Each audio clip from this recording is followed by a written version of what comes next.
Muawiyah bin Abu Sufyan lahir di Mekah pada tahun 602 Masehi dalam keluarga terkemuka dari suku Quraisy, Bani Umayyah. Ayahnya, Abu Sufyan, adalah pemimpin terkemuka Quraisy yang pada awalnya menentang keras ajaran Nabi Muhammad. Di masa kecilnya, Muawiyah tumbuh dalam lingkungan yang penuh dengan dinamika politik dan sosial, di mana Islam mulai menyebar di Jazirah Arab. Meskipun keluarganya memusuhi Nabi, hidup Muawiyah berubah drastis ketika Quraisy akhirnya menerima Islam setelah penaklukan Mekah pada tahun 630 Masehi. Muawiyah pun memeluk Islam bersama keluarganya.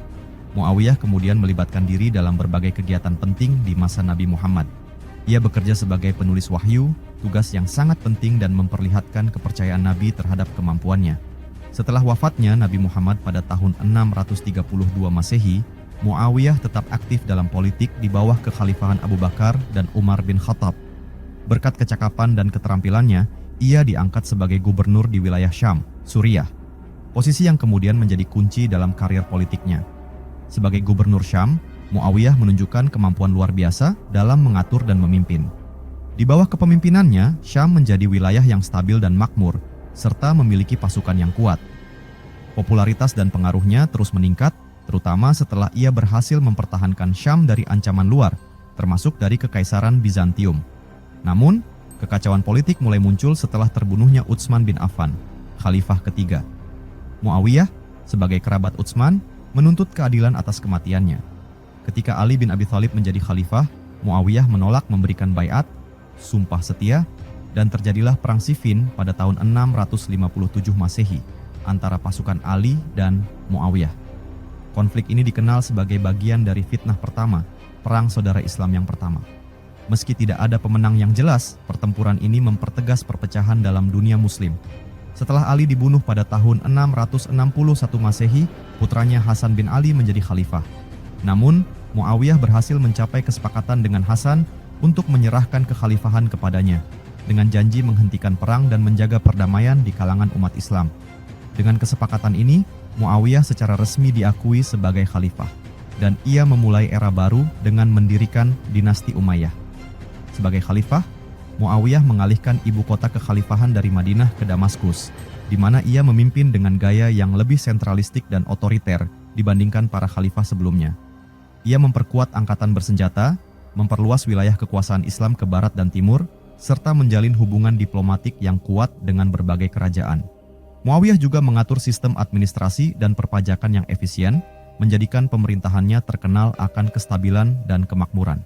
Namun, Muawiyah juga menghadapi banyak kritik. Beberapa menganggapnya sebagai penguasa yang memperkenalkan monarki ke dalam tradisi kepemimpinan Islam, khususnya setelah ia menunjuk putranya, Yazid, sebagai penerus. Hal ini dianggap sebagai penyimpangan dari tradisi kekhalifahan yang sebelumnya berbasis musyawarah. Muawiyah bin Abu Sufyan adalah salah satu tokoh penting dalam sejarah Islam, terutama dalam pendirian dinasti Umayyah. Ia lahir pada tahun 602 Masehi di Mekah dan menjadi khalifah pertama dari dinasti Umayyah setelah masa kekhalifahan Ali bin Abi Thalib. Beberapa peristiwa utama yang berkaitan dengannya adalah: pertama, Muawiyah dan Nabi Muhammad. Di tengah teriknya matahari gurun Mekah, seorang anak muda dari keluarga Quraisy yang terpandang, Muawiyah bin Abu Sufyan, tumbuh dalam bayang-bayang kekuatan sukunya. Bani Umayyah dikenal sebagai klan yang kuat, dipimpin oleh ayahnya, Abu Sufyan, yang saat itu menjadi salah satu pemimpin Quraisy yang paling vokal dalam menentang ajaran Nabi Muhammad. Muawiyah sering mendengar perdebatan di rumah tentang Muhammad dan Islam. Meskipun keluarganya menentang ajaran baru ini, Muawiyah diam-diam menyimak kisah-kisah tentang Nabi Muhammad dengan rasa ingin tahu yang dalam. Selama bertahun-tahun, ia melihat betapa gigihnya Muhammad dan para pengikutnya, meskipun mereka terus-menerus dianiaya oleh kaumnya sendiri. Ketika pertempuran demi pertempuran meletus antara kaum Quraisy dan Muslim, Muawiyah yang masih muda tetap berada di sisi keluarganya. Tetapi di balik itu, hatinya mulai berubah. Puncaknya adalah ketika Nabi Muhammad berhasil menaklukkan Mekah tanpa pertumpahan darah pada tahun 630 Masehi.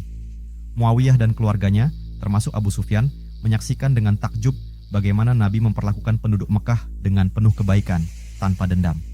Keluarga Abu Sufyan, termasuk Muawiyah, akhirnya menerima Islam.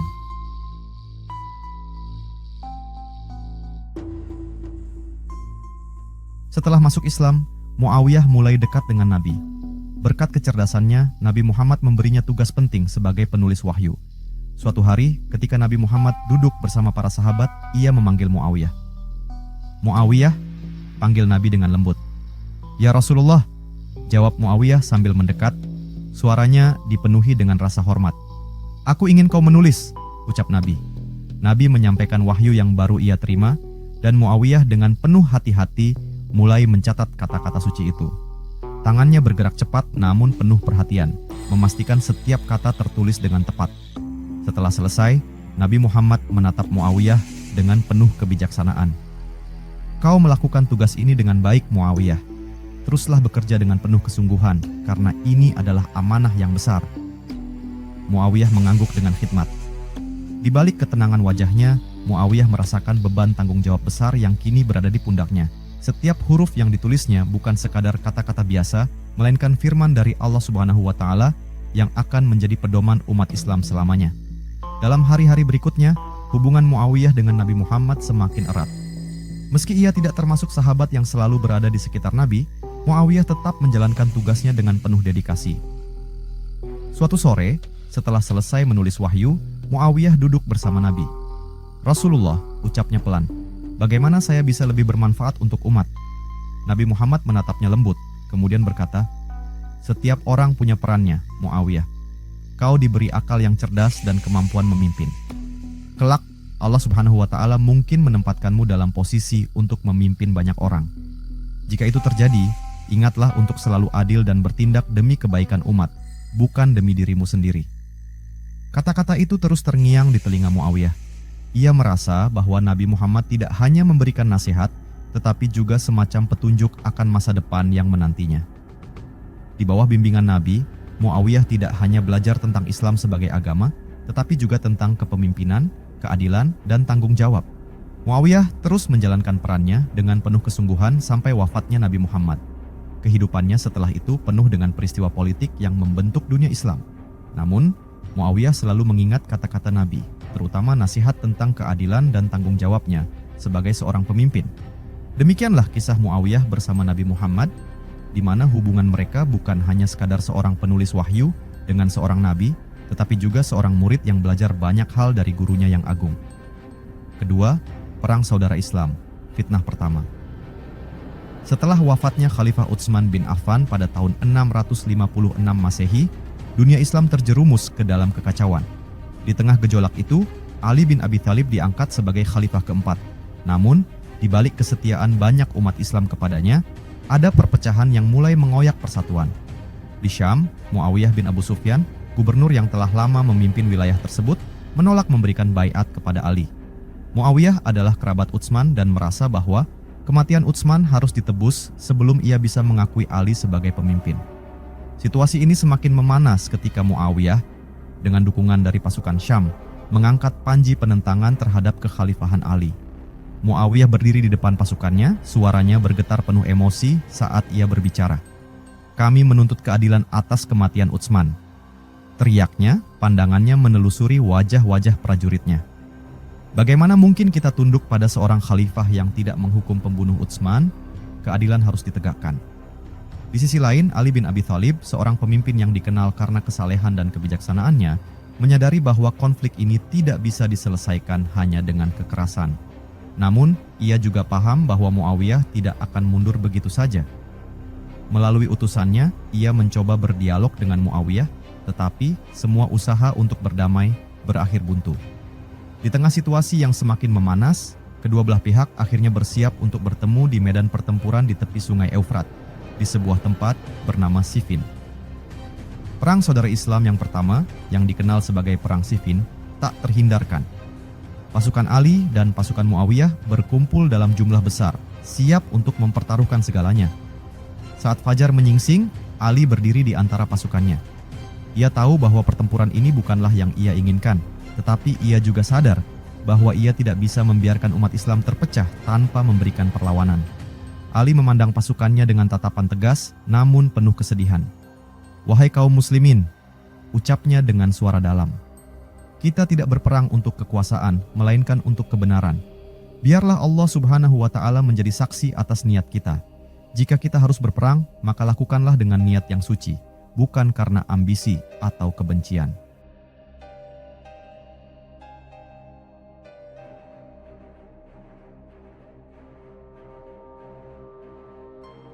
Sementara itu, di kubu Muawiyah, sang pemimpin juga tengah mempersiapkan pasukannya. Seorang perwira mendekati Muawiyah dan bertanya, "Tuanku, apakah kita benar-benar harus melawan saudara-saudara kita sendiri?" Muawiyah menghela napas panjang.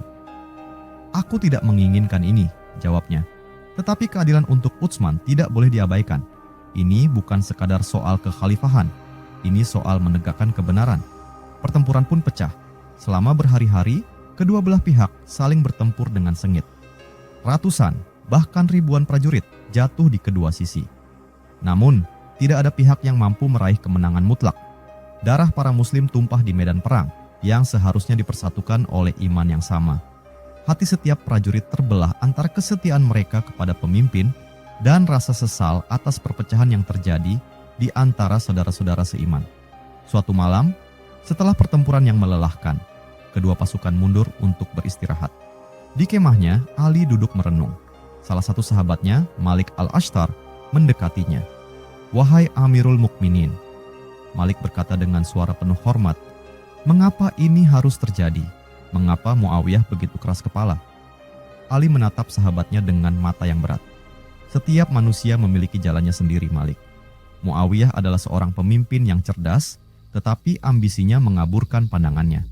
Namun, kita harus tetap berharap bahwa Allah Subhanahu wa Ta'ala akan membimbing umat ini kembali ke jalan yang benar." Sementara itu, di kubu Muawiyah, seorang penasihat mendekat dan berbicara dengan hati-hati. "Tuanku, pasukan kita lelah dan pertempuran ini tampaknya tidak akan segera berakhir. Mungkin sudah waktunya untuk mempertimbangkan cara lain." Muawiyah berpikir sejenak. "Kau benar," katanya akhirnya. "Mungkin ada cara lain untuk mengakhiri ini tanpa lebih banyak darah yang tumpah." Pada hari berikutnya, pasukan Muawiyah mengibarkan lembaran-lembaran Al-Quran di ujung tombak mereka, isyarat untuk meminta arbitrasi atau perundingan. Ini adalah langkah cerdas dari Muawiyah yang bertujuan untuk menghentikan pertumpahan darah dan mencari jalan keluar politik. Pasukan Ali, meskipun ragu-ragu, akhirnya setuju untuk mengadakan perundingan. Arbitrasi ini, yang diadakan beberapa waktu kemudian, tidak sepenuhnya memuaskan kedua belah pihak. Namun, itu menghentikan pertempuran, meskipun perpecahan di kalangan umat Islam tetap ada. Muawiyah akhirnya berhasil memperkuat posisinya sebagai penguasa Syam dan kelak. Setelah wafatnya Ali, ia menjadi khalifah, mendirikan dinasti Umayyah yang memerintah dunia Islam selama beberapa dekade berikutnya. Meski pertempuran telah usai, luka yang ditinggalkan oleh perang saudara Islam ini terus terasa. Banyak yang masih mempertanyakan, apakah perpecahan yang terjadi bisa disembuhkan, atau apakah umat akan terus terpecah belah. Ketiga, perdamaian dengan Hasan bin Ali.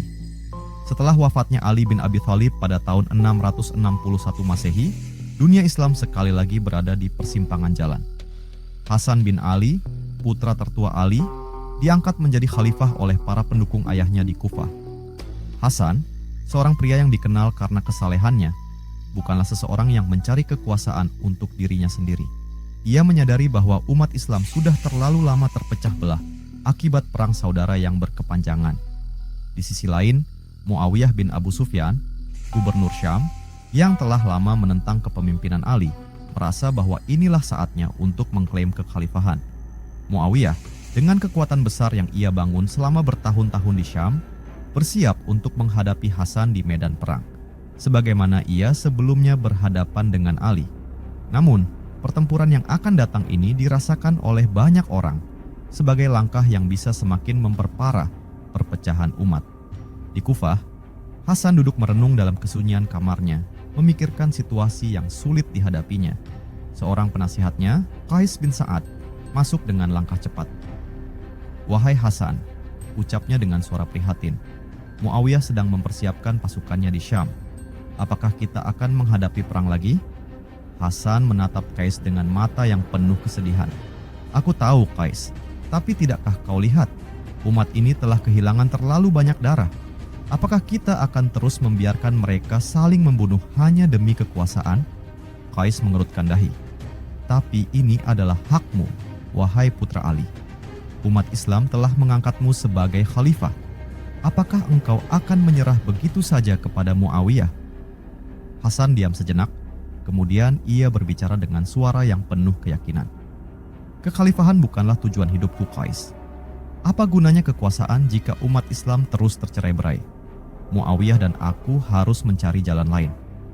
Sementara itu, di Damaskus, Muawiyah duduk di balerung istananya mendengarkan laporan dari penasihatnya tentang persiapan perang. Wajahnya menunjukkan kelelahan, meskipun ia telah lama mempersiapkan untuk saat ini.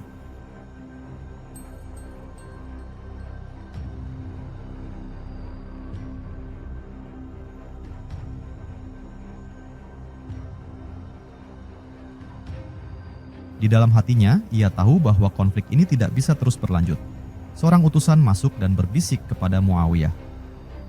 "Wahai Amir Syam, Hasan telah mengirimkan pesan." Muawiyah mengangkat alis. "Apa yang dikatakannya?" "Hasan ingin berdamai. Dia menawarkan perundingan," jawab utusan itu. Muawiyah terdiam sejenak, lalu tersenyum tipis. Hasan, putra Ali, lebih bijaksana dari banyak orang yang mengira. "Baiklah, mari kita temui dia. Perang ini harus diakhiri." Perundingan antara kedua pemimpin berlangsung di suatu tempat yang netral. Hasan datang dengan hati yang tenang, sementara Muawiyah tiba dengan pandangan penuh perhitungan. Keduanya duduk berhadapan, suasana di antara mereka tegang namun penuh harapan. "Wahai Hasan," Muawiyah memulai dengan nada lembut, "engkau tahu bahwa aku tidak pernah menginginkan perang ini. Namun, umat ini butuh pemimpin yang kuat, seseorang yang dapat menyatukan mereka." Hasan menatap Muawiyah dengan tenang, lalu berkata, "Aku tidak meragukan niatmu, wahai Muawiyah. Tapi umat ini juga membutuhkan perdamaian. Aku bersedia melepaskan kekhalifahan untukmu, asalkan engkau berjanji untuk menghentikan pertumpahan darah dan menjaga persatuan umat Islam." Muawiyah, terkejut dengan ketulusan Hasan, menundukkan kepalanya sejenak. "Engkau benar-benar putra Ali, sebijak ayahmu. Aku berjanji, Hasan, bahwa selama aku memerintah, umat ini akan hidup dalam kedamaian. Tidak akan ada lagi peperangan di antara kita." Hasan tersenyum tipis, meskipun di dalam hatinya ada perasaan berat. "Aku harap begitu, Muawiyah. Demi umat, aku menyerahkan kekhalifahan padamu.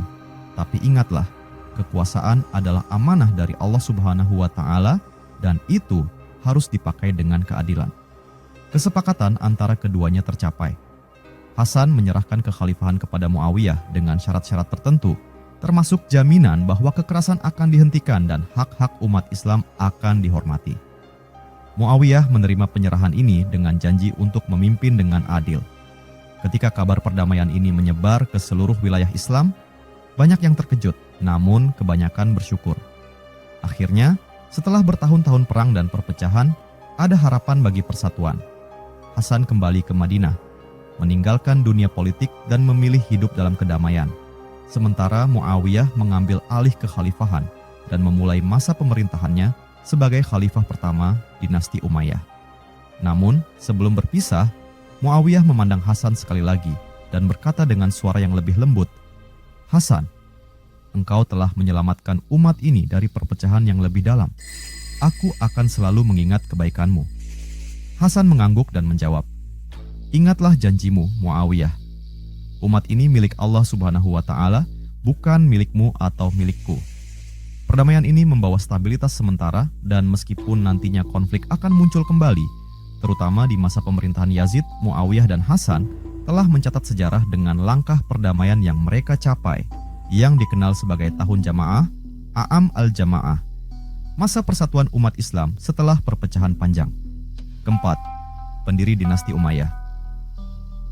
Muawiyah bin Abu Sufyan, seorang pemimpin yang tangguh dari suku Quraisy, lahir dalam keluarga Bani Umayyah yang terkenal berpengaruh. Di masa mudanya, ia menyaksikan pergolakan besar di Mekah ketika Islam mulai menyebar. Ayahnya, Abu Sufyan, adalah pemimpin Quraisy yang awalnya menentang Nabi Muhammad, tetapi setelah penaklukan Mekah pada tahun 630 Masehi, keluarganya masuk Islam, termasuk Muawiyah. Setelah menerima Islam, Muawiyah mulai menunjukkan bakat luar biasanya dalam pemerintahan dan diplomasi.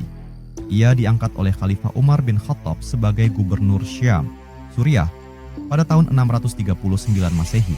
di mana ia dengan cepat membuktikan diri sebagai pemimpin yang cerdas, karismatik, dan efisien.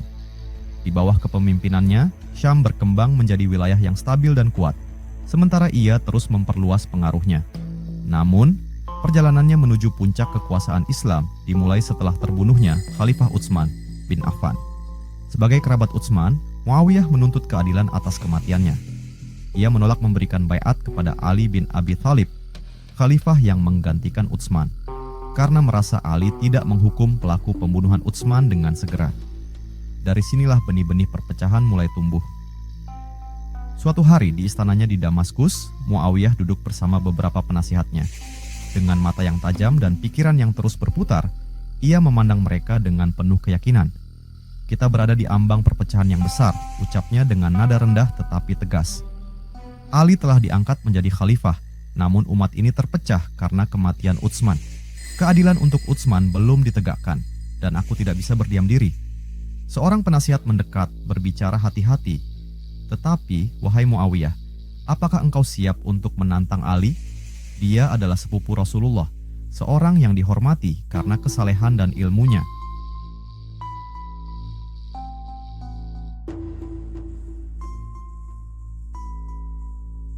Muawiyah menatap penasihatnya tajam.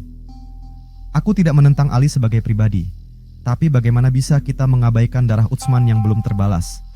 Ini bukan soal pribadi, ini soal prinsip dan keadilan." Ketegangan antara kedua kubu terus meningkat dan akhirnya pecahlah perang Siffin pada tahun 657 Masehi, di mana pasukan Muawiyah berhadapan dengan pasukan Ali. Perang ini berakhir tanpa pemenang yang jelas, tetapi Muawiyah berhasil memanfaatkan situasi politik untuk memperkuat posisinya. Setelah wafatnya Ali pada tahun 661 Masehi, putra Ali, Hasan bin Ali, diangkat menjadi khalifah. Namun, Hasan menyadari bahwa pertumpahan darah lebih lanjut hanya akan membawa kehancuran bagi umat Islam. Dalam langkah yang mengejutkan, Hasan setuju untuk menyerahkan kekhalifahan kepada Muawiyah dengan syarat bahwa perdamaian dan persatuan umat Islam akan dijaga. Muawiyah yang saat itu berada di puncak kekuasaannya memandang ini sebagai kesempatan untuk mengakhiri perang saudara dan mengkonsolidasikan kekuasaannya. Ia menerima penyerahan kekhalifahan dari Hasan, dan dengan itu berdirilah dinasti Umayyah, dinasti pertama dalam sejarah Islam yang berkuasa melalui garis keturunan. Di hari penobatannya sebagai khalifah, Muawiyah berbicara di hadapan rakyatnya di Damaskus. Suaranya lantang dan penuh keyakinan menggema di seluruh aula istana. "Wahai umat Islam," serunya, "hari ini dengan izin Allah Subhanahu wa Ta'ala, kita mengakhiri perpecahan yang telah lama mengoyak persatuan kita. Dinasti Umayyah akan berdiri untuk menyatukan umat ini, untuk membawa kemakmuran, kekuatan, dan kejayaan bagi Islam." Seorang prajurit tua mendekati Muawiyah setelah pidato itu dan bertanya, "Wahai Khalifah, apa yang membuatmu yakin kau bisa menjaga persatuan ini? Begitu banyak darah telah tertumpah." Muawiyah menatap prajurit itu dengan bijaksana. "Kau benar, banyak darah yang tertumpah. Tapi sekarang kita punya kesempatan untuk memperbaiki semuanya. Kita akan memerintah dengan keadilan, dan dengan kekuatan Allah Subhanahu wa Ta'ala kita akan membawa kejayaan bagi umat Islam." Sebagai khalifah, Muawiyah memindahkan ibu kota kekhalifahan dari Madinah ke Damaskus, di mana ia mendirikan pusat pemerintahan yang kuat dan terorganisir. Ia memperkenalkan reformasi dalam administrasi, membentuk angkatan laut yang kuat, dan memperluas wilayah kekuasaan Islam ke barat dan timur, hingga mencakup sebagian besar Afrika Utara dan Asia Tengah. Meski begitu, Muawiyah tidak lepas dari kritik. Banyak yang menentang langkahnya menunjuk putranya, Yazid, sebagai penerus, yang dianggap sebagai langkah awal menuju monarki turun-temurun dalam Islam. Keputusan ini nantinya memicu lebih banyak konflik, termasuk tragedi Karbala. Namun, di masanya, Muawiyah dikenal sebagai pemimpin yang berhasil menjaga stabilitas dan memperluas kekuatan Islam. Ia memerintah selama hampir 20 tahun hingga wafat pada tahun 680 Masehi, meninggalkan dinasti Umayyah sebagai warisan politiknya. Kelima, ekspansi wilayah. Muawiyah bin Abu Sufyan setelah berhasil mengkonsolidasikan kekuasaannya sebagai khalifah, bertekad membawa umat Islam ke era kejayaan baru.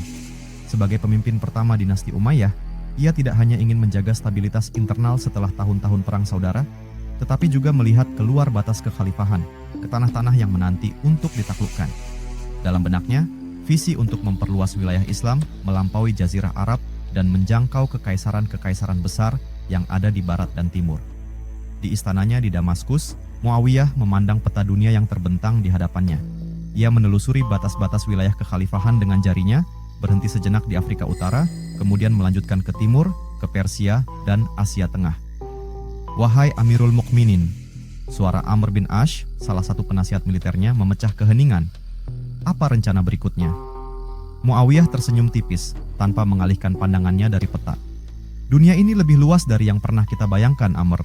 Islam harus tersebar ke pelosok-pelosoknya, bukan hanya untuk memperluas kekuasaan, tapi untuk menyebarkan cahaya kebenaran." Amr, yang juga seorang jenderal veteran dan penakluk Mesir, mengangguk setuju. "Afrika Utara telah terbuka bagi kita, tetapi masih ada kekuatan Berber yang harus kita hadapi. Di timur, ada sisa-sisa kekuatan Persia yang belum sepenuhnya kita taklukkan." Muawiyah menatap Amr, matanya berbinar dengan ambisi. "Afrika Utara dan Persia adalah langkah awal. Kita harus terus melangkah maju. Damaskus telah menjadi pusat kekhalifahan, tetapi kita akan memastikan bahwa dari sini, Islam akan sampai ke penjuru dunia." Dengan keyakinan penuh, Muawiyah mulai menggerakkan pasukan-pasukannya. Di barat, ekspedisi besar dilancarkan menuju Afrika Utara.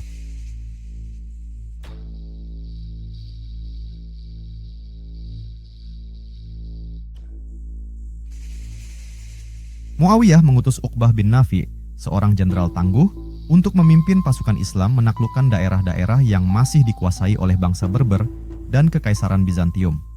Dalam salah satu ekspedisi itu, di tepi barat Gurun Sahara, Uqbah bin Nafi memandang ke arah lautan yang membentang luas. "Demi Allah Subhanahu wa Ta'ala," serunya dengan suara lantang, "jika bukan karena lautan ini, aku akan terus melangkah membawa Islam ke tanah-tanah di luar sana." Ekspansinya mencapai pantai Atlantik, dan Afrika Utara akhirnya berada di bawah kendali kekhalifahan Umayyah. Sementara itu, di timur, Muawiyah melancarkan serangan terhadap wilayah Persia yang tersisa dan bagian dari Asia Tengah. Khurasan dan wilayah-wilayah di sekitarnya berhasil ditaklukkan. Tentara Islam bergerak melintasi pegunungan dan lembah, melawan sisa-sisa perlawanan Persia yang meskipun kuat, akhirnya harus tunduk pada kekuatan pasukan Muawiyah. Suatu hari di Damaskus, Muawiyah duduk dengan salah satu jenderalnya, Al-Muhallab bin Abi Sufrah, yang baru saja kembali dari ekspansi di timur. Wajahnya berseri-seri dengan kebanggaan, tetapi tubuhnya tampak lelah setelah bertahun-tahun berperang. "Wahai Amirul Mukminin," Al-Muhallab berbicara, "pasukan kita telah berhasil menaklukkan wilayah Khurasan dan melanjutkan ke Asia Tengah. Orang-orang di sana menerima Islam dengan terbuka, tetapi medan perang di wilayah ini berat." Muawiyah mengangguk, memahami tantangan yang dihadapi pasukannya. "Perluasan ini bukanlah tugas yang mudah. Tapi ingat, kita membawa tidak hanya pedang, tetapi juga ajaran Islam yang membawa rahmat. Tetaplah tegas, tetapi jangan pernah lupa untuk berlaku adil." Al-Muhallab mengangguk. "Benar, wahai Amirul Mukminin. Orang-orang di wilayah itu menghormati kita karena keadilan kita, bukan hanya karena kekuatan kita." Selain ekspansi di barat dan timur, Muawiyah juga memandang ke arah utara, ke Kekaisaran Bizantium yang pernah menjadi ancaman bagi umat Islam. Ia memulai beberapa serangan terhadap Konstantinopel, meskipun kota itu dipertahankan dengan sangat kuat oleh Bizantium.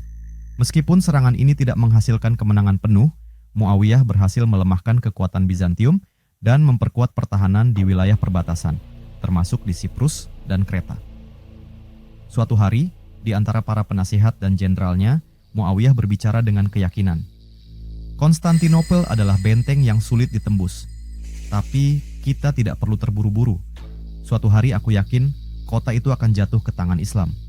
Mungkin bukan di zamanku, tapi suatu hari nanti." Dengan visi jangka panjang itu, Muawiyah memerintahkan pembangunan angkatan laut yang kuat. Ia sadar bahwa untuk menguasai Mediterania dan menghadapi Bizantium, kekuatan laut harus diperkuat. Pasukan laut ini yang ia bangun menjadi salah satu faktor penting dalam mempertahankan wilayah-wilayah di pesisir dan menaklukkan beberapa pulau strategis. Seiring berjalannya waktu, wilayah kekhalifahan Muawiyah membentang dari Afrika Utara hingga Asia Tengah, dari pesisir Mediterania hingga ke perbatasan Kekaisaran Bizantium. Di bawah kepemimpinannya, kekhalifahan Umayyah menjadi salah satu kekuatan terbesar di dunia. Namun, meskipun wilayah Islam telah meluas, Muawiyah tahu bahwa tantangan terbesar adalah mempertahankan stabilitas di dalam negeri. Suatu hari, ketika ia sedang memandang peta dunia yang telah diperluas oleh tangannya, ia merenung, berbicara kepada dirinya sendiri. Ekspansi adalah satu hal, ucapnya perlahan. Tapi menjaga umat tetap bersatu, menjaga perdamaian, itulah ujian yang sebenarnya. Hanya dengan keadilan dan rahmat Allah Subhanahu wa Ta'ala, aku berharap kita bisa melakukannya.